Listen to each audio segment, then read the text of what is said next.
Do you want to see who views your Instagram story? You can check who viewed Instagram stories with just a few simple steps.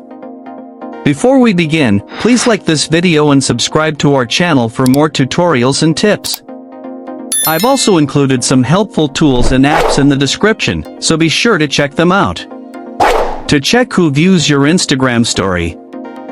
First, open the Instagram app on your mobile device.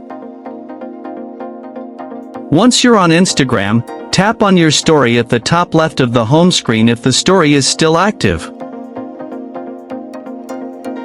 Your story will open in full screen view.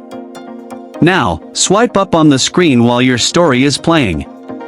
A new panel will appear at the bottom showing the list of viewers who have seen that particular story. You'll be able to see their Instagram usernames and profile pictures. This way, you can easily keep track of who's engaging with your Instagram stories.